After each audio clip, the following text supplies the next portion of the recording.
तो कहानी की शुरुआत होती है लंदन से, जहाँ पर वर्ल्ड वॉर 2 के बाद बड़े बड़े ब्लॉक्स बनाए गए थे। इन टॉवर ब्लॉक्स में लोगों को रहने के लिए जगह दी गई थी।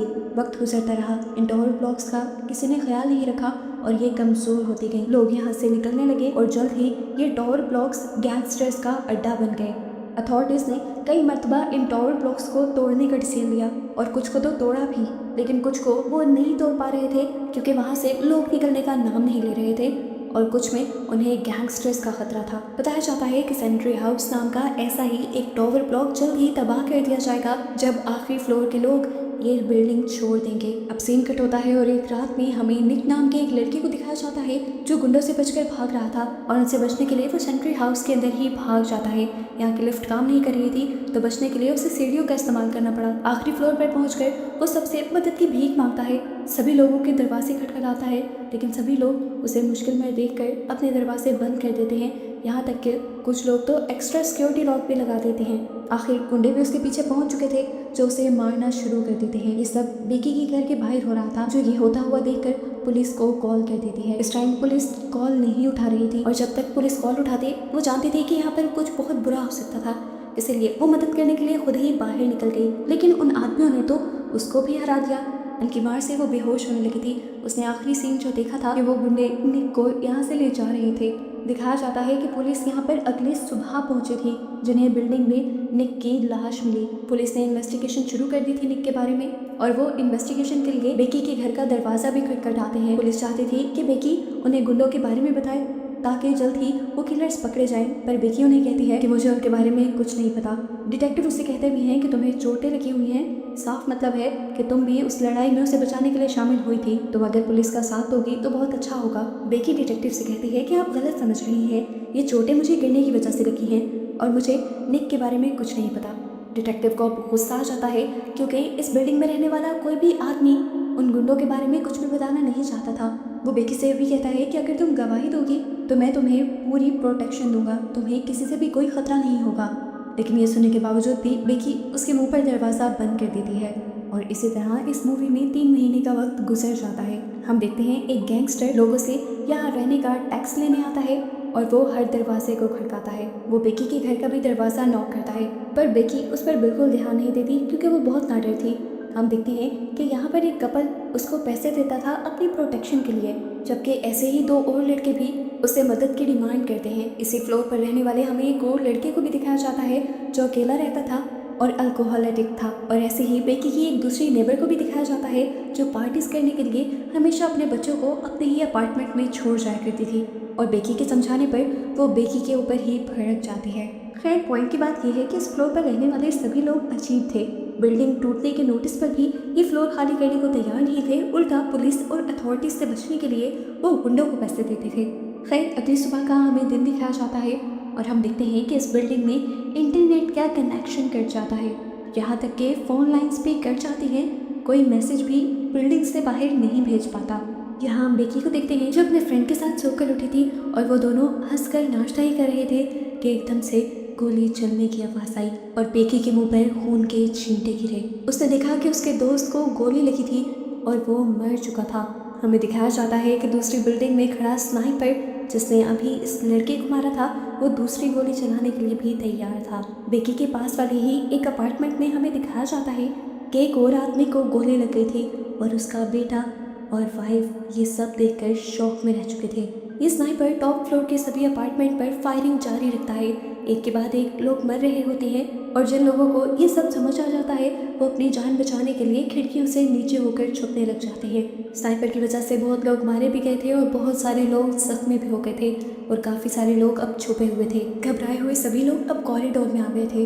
बेकी सबसे कहती है कि हम सबको जान बचाने के लिए इस बिल्डिंग से निकल जाना चाहिए, पर अब लिफ्ट में काम नहीं कर रही थी। यहाँ पर एक लड़का जख्मी डैड को अपने बाहर लेकर आता है। उसे गोली लगी थी, वो बहुत ज़्यादा दर्द में था।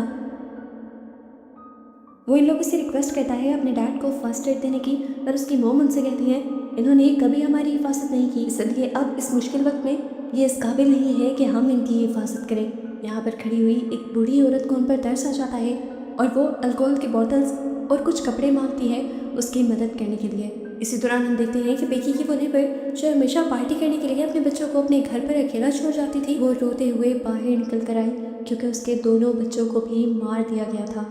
और एक और जख्मी औरत भी घसीटते हुए अपने अपार्टमेंट से बाहर निकलती है। वो बूढ़ी औरत जो पहले गोली लगे हुए आदमी को फर्स्ट एड दे रही थी, जब तक इस लड़की के पास पहुंची तो ये लड़की जख्मों की वजह से अपना दम तोड़ चुकी थी, वो मर चुकी थी। इसी लड़की का हस्बैंड अपार्टमेंट के अंदर बहुत ही ज्यादा जख्मी था। वो मदद के लिए बुला रहा था, इसीलिए बेकी और डेनियल जमीन पर लेटते हुए उसकी मदद के लिए जाते हैं। वो उसे घसीट घसीट कर उसके अपार्टमेंट से बाहर कॉरिडोर में ले आती है और वो आदमी अपनी वाइफ की मौत देखकर टूट जाता है। विक्की नोटिस करती है कि उसके साथ वाले अपार्टमेंट में रहने वाला कर्टिस अभी तक बाहर नहीं आया था। उसे बचाने के लिए ये लोग उसके अपार्टमेंट का दरवाजा नॉक करते हैं जो अभी भी खुला हुआ था। डरते हुए ये लोग उसके अपार्टमेंट के अंदर गए तो देखा कि वो तो सो रहा था। जैसे ही बेकी ने उसे उठाने की कोशिश की तो कर्टिस ने उसे दुश्मन समझकर उसी के ऊपर हमला करना चाहा, पर बेकी ने उसे समझाया कि हम तो तुम्हें बचाने के लिए आए हैं। वो उसे स्नाइपर और मरे हुए लोगों के बारे में सब कुछ बताती है, लेकिन कर्टिस को यकीन नहीं आता।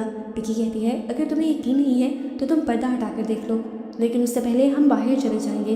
पॉल बेकी से कहता है बेवकूफ़ हो जो तुम उसे ऐसा करने को कह रही हो, लेकिन कर्टिस पॉल की बातों पर बिल्कुल ध्यान नहीं देता। बेकी और पॉल कमरे से बाहर चले जाते हैं और कर्टिस साइड पे होते हुए जैसे ही पर्दा हटाता है तो सामने से गोली चलती है और यहाँ पर उसके बेड पे रखे हुए तकिए फट जाते हैं, जिससे कर्टिस को यकीन आ गया था कि जो कुछ बेकी और पॉल कह रहे हैं वो सच है।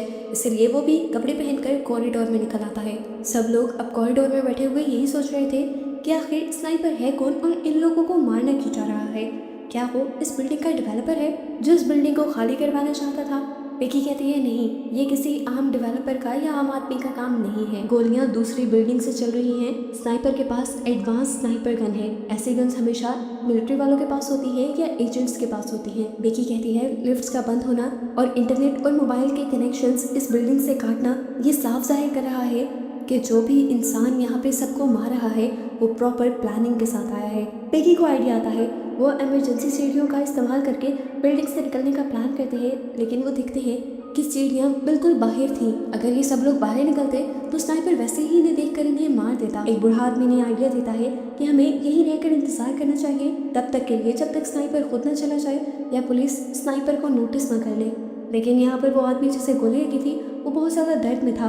उसकी जान बचाने के लिए उसे हॉस्पिटल ले जाना ज़रूरी था। बेकी कहती है कि अगर किसी तरह हम एक मरतबा नीचे पहुँच जाए तो हम बिल्डिंग के पीछे के दरवाजे की मदद से यहाँ से भाग सकते हैं। हम देखते हैं कर्टिस को, जिसे किसी की परवाह नहीं थी, उसे अपनी नींद की परवाह थी, इसीलिए वो अपनी बिल्डिंग में वापस जाना चाहता था। तब वो बूढ़ा कपल जो कर्टिस को पैसे देता था अपनी हिफाजत के लिए, वो उसे कहता है कि तुम हमसे पैसे लेते रहे हो, अब हमारी सिक्योरिटी की जिम्मेदारी तुम्हारी है। कर्टिस जब उनकी बातों को टालने लगा तो उस बूढ़े आदमी ने उसे 2 पंच मारे, जिससे कर्टिस ऐसा गिरा कि दोबारा उठ ना पाया और हमें पता चला कि ये बूढ़ा आदमी एक्स मिलिट्री सोल्जर है। बेकी भी कर्टिस पर अपना अच्छा गुस्सा उठाती है। खैर अब ये लोग डिसाइड करते हैं कि ये किसी तरह लिफ्ट को खोल लेंगे। डेनियल जाकर अपने डैड का टूल बॉक्स ले आता है और ये लोग बहुत ही होशियारी से लिफ्ट को खोलने की कोशिश करते हैं। और जैसे ही एक लड़का लिफ्ट को खोलने में कामयाब होता है तो सामने से गोली चलकर उसे लग जाती है और वो वहीं पर मारा जाता है।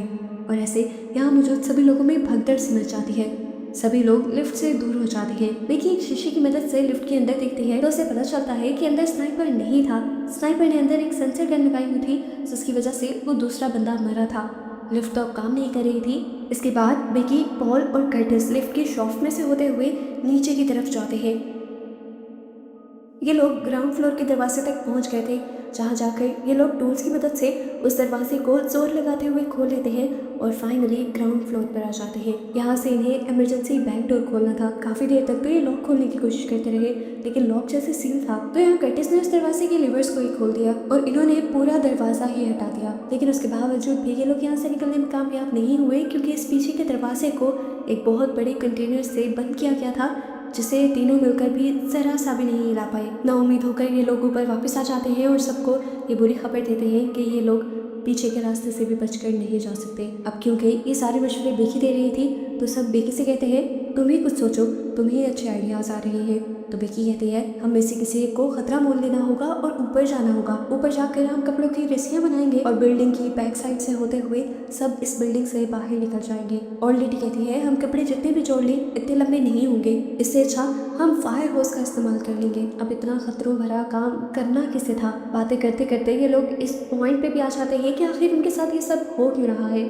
तो यहाँ पर एक लेडी लिफ्ट के पास लगा एक पेपर उठाती है और बताती है कि ये ज़रूर हमारे दुश्मन की तरफ से लगाया गया है। इन 3 इमोजीज का मतलब है बुरा मत करो, बुरा मत सुनो और बुरा मत बोलो। ज़रूर हमारे साथ हमारे ही किए का बदला लिया जा रहा है। उस दिन निक हमारे सामने मरा था, या तो हमसे कोई निक की मौत का बदला ले रहा है या पुलिस की हेल्प ना करने का बदला ले रहा है। वो लड़की कहती है कि मेरी किस्मत में जो होगा देखा जाएगा, लेकिन मैं आखिरी मरतबा अपने बच्चों को देखना चाहती हूँ। ये कहते ही वो अपने अपार्टमेंट का दरवाज़ा खोलती है और अंदर चली जाती है और विंडो के सामने जाते ही उसे भी शूट कर दिया जाता है। यहाँ सभी रोने लग जाते हैं और ये देखकर कर्टिस को गुस्सा आ जाता है और कहता है कितने ड्रामेबाज हैं आप लोग। आप लोगों ने कभी उसे पसंद नहीं किया था, बल्कि आप सब तो हमेशा उसे डांटते रहते थे, उसे जज करते थे कि वो अपने बच्चों को घर छोड़ जाया करती थी।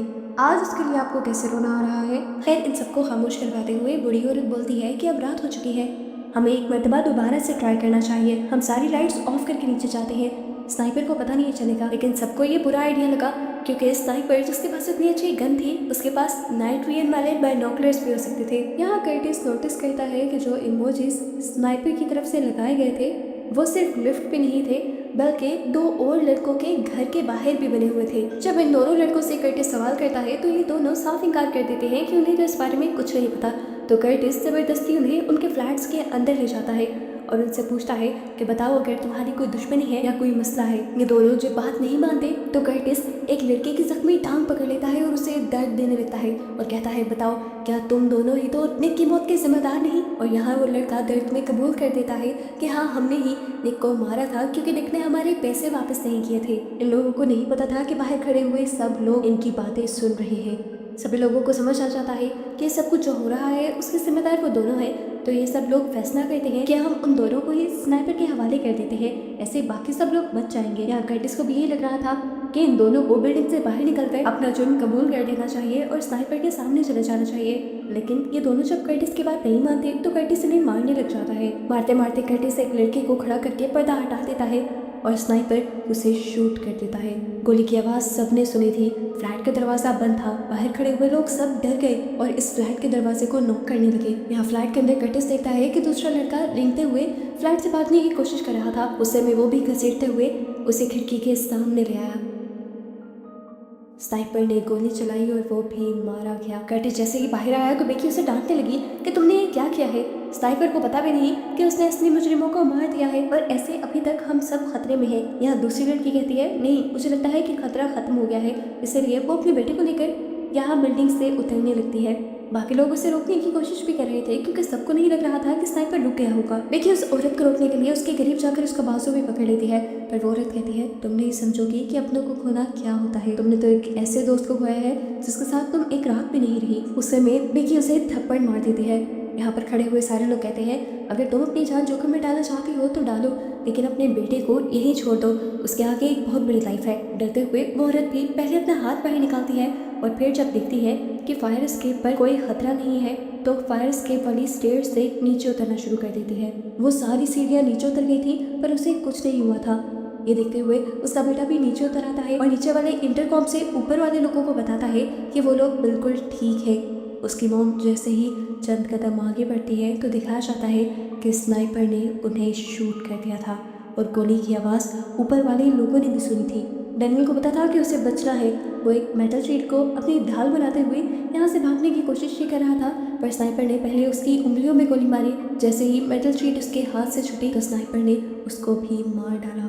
ऊपर बेकी और पॉल ये फैसला करते हैं कि हमें वही रास्ता अपनाना चाहिए जिसके बारे में हम पहले सोच रहे थे, यानी छत के ऊपर से रस्सियां बांधकर बिल्डिंग की बैक साइड से नीचे उतरने वाला। ये खतरनाक काम कौन करता? तब पॉल कहता है ये काम मैं करूंगा क्योंकि मेरी जिंदगी में पहले ही कोई नहीं है। ये सुनकर बेकी उसे गले लगाती है और ये लोग अपने प्लान पर काम करना शुरू कर देते हैं। सारे मिलकर सारे फायर होस एक दूसरे के साथ बांध देते हैं, लेकिन दोबारा बेकी नोटिस करती है कि पॉल डर से कांप रहा था। वो उससे पूछती है क्या तुम ये कर लोगे? तब पॉल कहता है मैं डर की वजह से नहीं कांप रहा, असल में मैं अल्कोहल एडिक्ट हूँ और मैंने पिछले कई घंटों से कुछ नहीं पिया। कर्टिस एक अपार्टमेंट में जाकर अल्कोहल लेकर आता है जिसे पीकर पॉल बेहतर फील करने लगा था। अब ये लोग मिलकर छत की तरफ जाने वाला दरवाज़ा एक हथौड़े से खोलना शुरू करते हैं। सबसे पहले बूढ़ी औरत जिसने सबको फर्स्ट एड भी दी थी वो जैसे ही आगे जाती है तो दरवाज़ा खुलते ही उसे गोली लग जाती है और वो अपने हस्बैंड के हाथों में ही मर जाती है। उस हस्बैंड के हाथों में जो उसके बगैर जिंदा रहने का सोच भी नहीं सकता था। जो होना था हो गया था। सब लोग हिम्मत करते हुए छत के ऊपर जाते हैं और होस्ट को एक मजबूत जगह से बांधते हुए पॉल को बिल्डिंग से नीचे की तरफ उतरने को कहते हैं। पॉल ने नीचे उतरना शुरू कर दिया था। पहले पहले सब कुछ ठीक लग रहा था, होस्ट की भी मजबूती अच्छी थी। पॉल नीचे उतर रहा था, इन्हें लगा था कि सब लोग बच जाएंगे, लेकिन स्नाइपर ने इन्हें भांप लिया और होस्ट के ऊपर गोली चलाने लगा। ये देखते हुए कर्टिस सामने आता है उस स्नाइपर को चकमा देने के लिए, लेकिन स्नाइपर लगातार होस्ट पर ही गोली चला रहा था, जिसकी वजह से दूसरी तरफ पॉल जमीन पर गिरकर मारा गया। इस सब से बेकी बिल्कुल टूट चुकी थी। वो अब जीना नहीं चाहती थी, उसने हार मान ली थी। उसे बचाने के लिए कर्टिस उसे पकड़कर नीचे छुपा लेता है। बहुत मुश्किल से वो बेकी को नीचे लेकर आया तो सबने देखा कि बेकी अब बहुत ज़्यादा गुस्से में थी। उसने फैसला कर लिया था कि अब वो इस फ्लोर को ही जला देंगे, जिससे उसे उम्मीद थी कि कोई तो यहाँ उनकी मदद करने के लिए आएगा। सबको डर लगता है तो बेकी कहती है, पहले कौन था, हम आज़ादी में जी रहे हैं, पहले भी तो मरने का ही डर है, कम से कम हम इस डर से तो निकल जाएंगे। बचे हुए सब लोग एक साथ डिनर करने का और पार्टी करने का प्लान करते हैं। ये लोग लिफ्ट की शाफ्ट से नीचे उतरने लग जाते हैं और ऊपर खड़ा हुआ कर्टिस सारे अपार्टमेंट्स में अल्कोहल छिड़कने लग जाता है। इन दोनों के नीचे से फ्री उतरते ही ऊपर कर्टिस ने माइक्रोवेव में बहुत सारे स्पून्स डाल दिए थे। उसने माइक्रोवेव भी चला दिया, उसके बाद सारे अपार्टमेंट्स के चूल्हे भी जला दिए और आखिर में अखबार वहाँ फेंक कर बाहर निकल आया। जब तक वो लिफ्ट तक पहुंचा तो पहला अपार्टमेंट ब्लास्ट हो चुका था और उसका ब्लास्ट होना बाहर खिड़की से भी सब लोगों को नजर आया। यहाँ पर हम देखते हैं कि कर्टिस जब नीचे उतर रहा था तो लिफ्ट की शाफ्ट वाले लेडर्स के स्क्रू ढीले हो चुके थे, जिसकी वजह से वो नीचे गिर गया और उसके पाँव बुरी तरह जख्मी हो गए। ये दोनों मिलकर अपने कपड़ों से ही कर्टिस को फर्स्ट एड देते हैं और ऊपर का हमें सीन दिखाया जाता है कि उस फ्लोर पर अब आग हर जगह फैलने लगी थी। थोड़ी देर में इस बिल्डिंग का मालिक अपने सिक्योरिटी गार्ड को लेकर यहाँ पर आ जाता है। इस आग को देखकर जब वो फायर ब्रिगेड को बुलाने की कोशिश करता है तो देखता है कि उसके फ़ोन में भी सिग्नल नहीं आ रहे थे। जल्दी से वो बिल्डिंग की तरफ भागता है तो वहाँ उसे लोगों की लाशें नजर आती हैं जिन्हें रात ही स्नाइपर ने मारा था। अब स्नाइपर इनके भी करीब आ चुका था और वो उनके मुंह के अंदर गोली रख देता है। स्नाइपर उन्हें धमकाता है और हम अंदर देखते हैं कि बेकी स्नाइपर और उन लोगों की बातें सुन पा रही थी। उसे पता था कि खतरा बहुत करीब है। वो बूढ़े आदमी को कहती है कि कर्टिस को आप किसी अपार्टमेंट में लेकर छुप जाए और खुद वो लिफ्ट के पास ही छुप जाती है। स्नाइपर बिल्डिंग के अंदर आता है और वहाँ आकर एक स्मोक ग्रेनेड फेंक देता है। खुद उसने मास्क लगाया हुआ था। उसने इधर उधर देखा, उसे कोई नजर नहीं आया और जैसे ही वो हॉलवे से दूर गया तो हमने देखा कि बेकी लिफ्ट की शाफ्ट से निकलकर बाहर की तरफ जंप लगा चुकी थी। बाहर डेवलपर की कार थी जिसके अंदर एक नेल गन भी उसे मिली।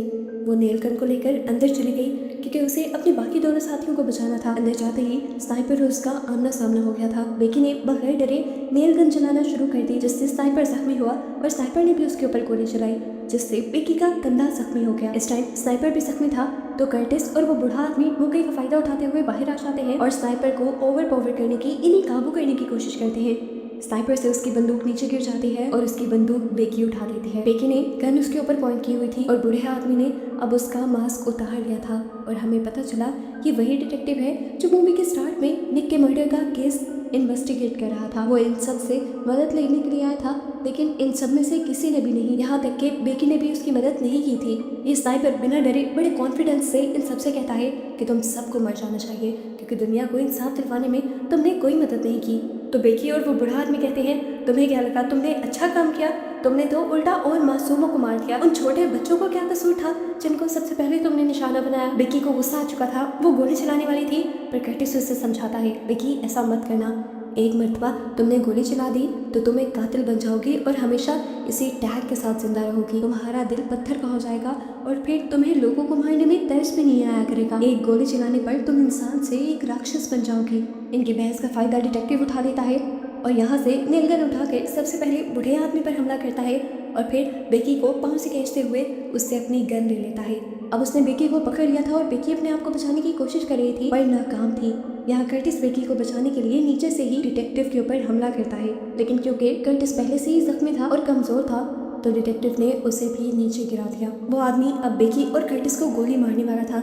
बेकी के पास कोई ऑप्शन नहीं बचता और वो अपनी पास पड़ी नेल गन उठाते हुए बेदर्दी से डिटेक्टिव के सर में मार देती है, जिससे डिटेक्टिव वहीं पर मर जाता है और ये तीनों सरवाइव कर जाते हैं। मूवी के एंड पर दिखाया जाता है ये तीनों जख्मी तो थे लेकिन इस बिल्डिंग से सलामत बाहर निकल चुके थे और अब फायर ब्रिगेड भी इस बिल्डिंग तक आ गई थी। और बस यही सब दिखाते हुए ये मूवी यहाँ खत्म हो जाती है।